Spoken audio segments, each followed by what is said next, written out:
selaku pemimpin berjalannya presentasi pada hari ini. Dan jangan lupa juga kami ucapkan terima kasih kepada teman-teman yang sudah menyempatkan waktu untuk mengikuti presentasi pada hari ini. Baik, sebelumnya izin memperkenalkan diri. Perkenalkan, saya Febriana Teneku selaku moderator pada kelompok 3. Saya tidak sendiri, saya ditemani oleh rekan saya, yaitu yang pertama ada Dian Indung, Dewa Kudaro, Regita Timayuni, dan Fadila Nur Aziza.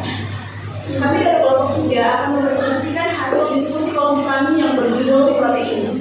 Untuk mempersingkat waktu kepada materi pertama, yaitu Dian Indung, kepada Dian dipersilakan. Protein berasal dari bahasa Yunani, yaitu protos, berarti yang paling utama atau yang pertama. Nama ini dapat mencerminkan pentingnya protein dalam proses kehidupan. Protein adalah senyawa organik kompleks yang merupakan polimer dan monomer asam amino yang dihubungkan satu sama lain dengan ikatan peptida. Protein terbentuk dari polimerisasi kondensasi molekul asam amino monopeptida. Baik, materi selanjutnya, fungsi protein yang dipaparkan oleh Nelsi Kodaro. Kepada Nelsi dipersilakan. Someone like you. 10 fungsi protein yang dijelaskan. Yang pertama yaitu sebagai enzim, yaitu protein berperan dalam pembentukan enzim, yaitu zat yang mendukung terjadinya reaksi kimia dalam tubuh. Yang kedua, sebagai alat angkut, protein yang berfungsi sebagai alat mengangkut oksigen dan ion besi. Protein yang berperan mengangkut oksigen dan eritrosit disebut dengan hemoglobin, dan protein yang berperan dalam pengisikan ion besi dalam plasma darah disebut dengan mioglobin. Yang ketiga, sebagai pengatur gerakan. Gerakan yang dimaksud yaitu adalah gerakan otot yang disebabkan oleh dua molekul protein yang saling bergesekan. 4. Sebagai penyusun jaringan.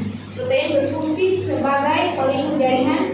Di bawahnya misalnya keratin pada kulit dan lipoprotein yang menyusun rongga sel. Yang kelima, sebagai protein cadangan.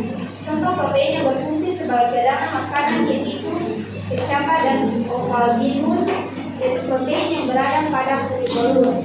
Yang keenam, sebagai antibodi. Protein berperan dalam melindungi tubuh dari mikroorganisme patogen. Yang ketujuh, sebagai pengatur reaksi. Contoh protein yang berfungsi sebagai pengatur reaksi di dalam tubuh yaitu insulin yang berperan dalam mengubah glukosa menjadi glikogen. Yang kedelapan, sebagai pengendali pertumbuhan. Protein dikatakan sebagai pengendali pertumbuhan karena protein bekerja sebagai penerima atau reseptor yang dapat memenuhi fungsi bagian-bagian DNA. Yang kesembilan, vaksin dan terapi protein. Protein digunakan dalam pembuatan vaksin rekombinan dan pengobatan terapi protein seperti insulin untuk diabetes atau terapi enzim untuk gangguan metabolik tertentu. Yang ke-10 atau yang terakhir, protein sebagai antibodi monoklonal. Protein antibodi monoklonal adalah protein yang dirancang secara khusus untuk mengikat dan mengenali antigen tertentu, biasanya pada permukaan sel kanker atau patogen, dan digunakan dalam berbagai terapi medis, termasuk untuk pengobatan kanker, penyakit autoimun, dan infeksi. Baik, materi selanjutnya, klasifikasi protein akan dipaparkan oleh Regita Timayuni. Kepada Regita dipersilakan.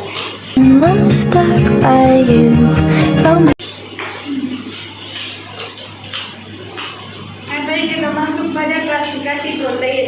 Klasifikasi protein dapat dibagi menjadi 3, yaitu klasifikasi protein berdasarkan komponen kimiawi, berdasarkan bentuk molekul, serta klasifikasi protein berdasarkan kelarutan dan fungsinya.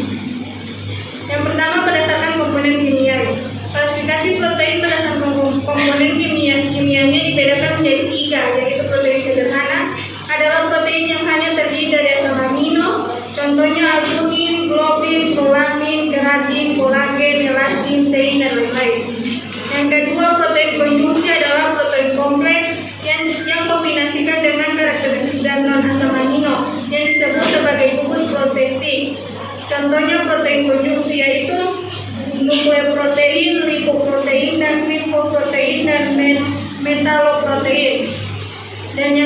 ketiga, protein turunan. Protein turunan adalah proses ketika protein dihidrolisasi oleh asam alkali atau enzim. Contoh protein turunan adalah pepton, peptida, dan proteos. Yang kedua, berdasarkan bentuk molekulnya. Berdasarkan bentuk molekulnya, protein dapat dibedakan menjadi dua, yaitu protein globular. Protein globular berbentuk bola. Protein globular terdapat dalam cairan jaringan tubuh. Protein globular cenderung kompleks secara cairan jaringan tubuh. Struktur sekunder dan motif struktur. Contoh protein globular antara lain adalah protein pembawa oksigen dalam darah dan dalam sel.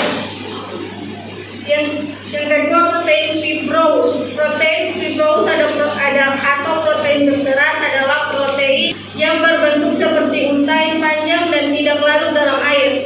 Protein ini merupakan material struktural yang membentuk jaringan ikat, tendon, matriks tulang, dan serat otot. Contohnya adalah kolagen, keratin, rambut, kuku, bulu, dan kulit. Dan yang ketiga, berdasarkan kelarutannya. Ini dibedakan menjadi dua, yaitu protein globular adalah protein globular larut dalam air karena adanya asam amino hidrofilik pada permukaannya, sedangkan protein fibrous atau protein berserat tidak dapat larut dalam air. Hal ini disebabkan oleh perbedaan polaritas antara air dan protein berserat. Baik, selanjutnya lembaga terakhir, struktur protein akan dipaparkan oleh Fadila dan Asisa. I'm stuck by you, found the clue. Oke teman-teman, pada kesempatan kali ini saya akan menjelaskan tentang struktur protein. Tapi sebelum masuk pada struktur protein, saya akan menjelaskan bagaimana suatu protein itu dapat terjadi. Jadi protein itu terjadi karena adanya ikatan peptida. Ikatan peptida adalah ikatan yang terjadi antara satu atau lebih asam amino yang saling berikatan. Untuk itu, untuk lebih jelasnya saya akan menjelaskan ikatan peptida. Kalau kalian masih ingat, di materi dari kelompok 2 yaitu asam amino itu terbagi menjadi beberapa bagian. Yang pertama ada gugus amino, hidrogen, C alfa, R kombinasi, dan gugus karbosid. Nah, untuk membentuk suatu ikatan peptida, OH dari gugus karbosid itu berikatan dengan H atau hidrogen pada gugus amina. Jadi OH dan H akan berikatan membentuk H2O atau uap air.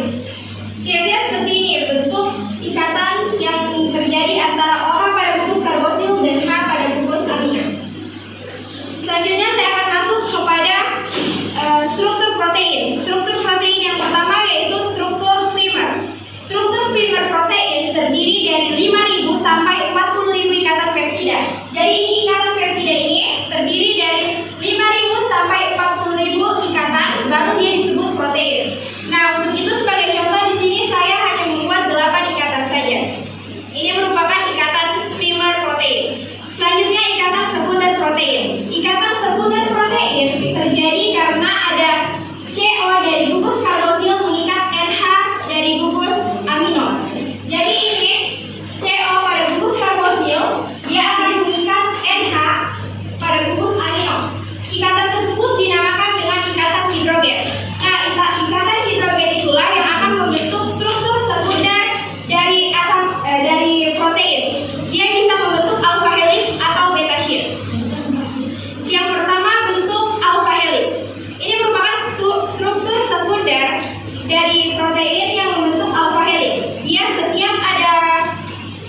daripada yang paralel. Ini yang paralel jarak ikatannya kalau kalian bisa lihat ini serong-serong. Itu adalah jarak ikatan yang jauh dan kurang kuat sehingga dia akan membuat struktur protein itu lepas. Sehingga yang paling banyak dijumpai adalah bentuk yang beta sheet antiparalel.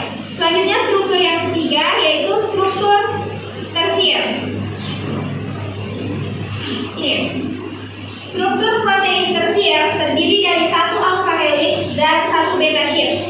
Dia disambungkan dengan rantai ini, namanya dia rantai radium coil. Radium coil ini merupakan ikatan asam amino juga atau protein, tapi dia tidak membentuk alpha helix dengan beta sheet. Jadi dia hanya ikatan rantai biasa saja. Selanjutnya yang terakhir yaitu ikatan kuartener atau struktur protein yang kuartener. Struktur protein kuartener dia terdiri dari dua alpha helix dan dua beta sheet, kemudian dihubungkan dengan radium coil. Tapi tidak semua protein sampai pada tahap kuartener. Terkadang protein hanya sampai pada tahap tersier atau sekunder saja. Yang sampai ke tahap kuartener ini salah satu contohnya yaitu hemoglobin atau sel darah merah. Sekian dari saya, selanjutnya saya serahkan kepada moderator. Demikian presentasi dari kelompok kami. Selanjutnya saya buka sesi tanya jawab. Bagi teman-teman yang ingin bertanya, sebutkan nama dan asal kelompok. Dipersilakan. Di sini saya mau bertanya pada slide klasifikasi protein. Kan tadi dijelaskan yang berdasarkan kelarutannya ada dibagi menjadi dua, yaitu protein globular dan protein fibrous. Kalau protein globular dia memiliki struktur yang kompleks dan berbentuk bulat, sedangkan protein fibrous dia strukturnya panjang dan berulang. Kita sebutkan apa saja fungsi dan cara kerja protein globular dan protein fibrous dalam tubuh. Pertanyaan dari mulai kelompok 5. Pertanyaannya apa saja fungsi protein globular dan protein fibrous berdasarkan kelarutannya dan bagaimana cara kerja dirinya dalam tubuh. Protein globular berfungsi sebagai enzim, hormon dan protein pengatur. Sedangkan protein fibrous yang tidak larut dalam air memberikan struktur dan hubungan pada jaringan dan sel. Cara kerja itu protein globular bentuknya bulat dan cenderung larut dalam air karena sifat hidrofilik atau menyukai air. Fungsi mereka berkaitan dengan interaksi dengan molekul lain di dalam cairan tubuh seperti dalam darah dan cairan intraseluler.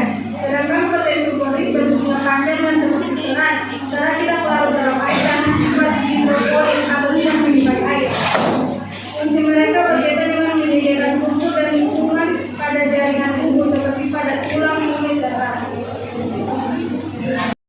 Baik, perkenalkan nama saya Ismail. Nanti saya tanyakan, berikan saya contoh penyakit apa saja yang terkait dengan kelainan protein. Menyebabkan berbagai penyakit dan gangguan kesehatan. Beberapa penyakit utama yang disebabkan oleh kekurangan protein antara lain: yang pertama, kwashiorkor, yang kedua, merasmus, yang ketiga, gangguan pertumbuhan dan perkembangan, keempat, penurunan daya tahan tubuh, kelima, masalah penyembuhan luka. Luka sulit sembuh karena protein penting untuk perbaikan jaringan. Dari kelompok 1, tadi Aziza menjelaskan bahwa ada beberapa asam amino yang tidak sampai ke tingkat kuartener. Berikan saya alasan mengapa beberapa asam amino itu tidak termasuk tidak tercapai dalam tahap kuartener tersebut. Seperti itu.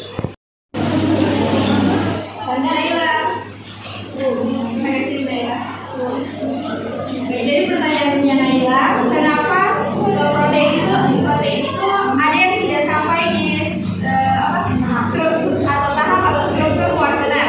Nah, jadi ada beberapa protein yang memang dia hanya terdiri dari satu rantai polipeptida, sehingga dia tidak dapat mencapai struktur kuartener. Kalau struktur kuartener ini kan dia dibutuhkan 4 rantai polipeptida, sedangkan protein kebanyakan kalau sudah memenuhi fungsinya dia hanya membutuhkan satu rantai polipeptida saja antara alpha helix atau beta sheet. Nah, jadi struktur kuarteler itu bukan kewajiban. Struktur kuarteler itu terbentuk karena satu protein itu tidak dapat memenuhi fungsi kebutuhannya atau tidak memenuhi fungsi cara dia bekerja dalam tubuh, sehingga dia membutuhkan 4 atau lebih. Glue, don't forget to keep Dengan ikatan peptida. Protein memiliki beberapa fungsi, yaitu sebagai enzim, sebagai alat angkut, sebagai pengatur gerakan, sebagai penyusun jaringan, sebagai protein cadangan, sebagai antibodi, sebagai pengatur reaksi, sebagai pengendali pertumbuhan, vaksin dan terapi protein, dan sebagai antibodi monoklonal. Klasifikasi protein dapat dibedakan menjadi 3, yaitu yang pertama berdasarkan komponen kimiawi, yang kedua berdasarkan bentuk molekulnya, dan yang ketiga berdasarkan larutannya. Struktur protein dibagi menjadi 4 bagian, yaitu struktur yang pertama, struktur primer adalah struktur paling dasar pada protein, di mana strukturnya terdiri dari asam amino yang saling merikatkan membentuk rantai panjang polipeptida. Yang kedua, struktur sekunder protein adalah susunan spesial lokal dari rantai polipeptida yang membentuk struktur monolit, melingkar, dan melihat. Dan yang ketiga, struktur tersier protein adalah bentuk 3 dimensi protein yang terbentuk dari lipatan rantai polipeptida. Struktur ini merupakan hasil dari interaksi molekuler seperti ikatan ionik, ikatan hidrogen, dan ikatan disulfida. Dan yang keempat dan terakhir, struktur kuartener protein adalah susunan beberapa rantai polipeptida yang saling menyatu menjadi molekul fungsional. Struktur ini merupakan tingkat akhir struktur protein. Demikian presentasi dari kelompok kami. Lebih dan kurangnya kami mohon maaf. Wassalamualaikum warahmatullahi wabarakatuh.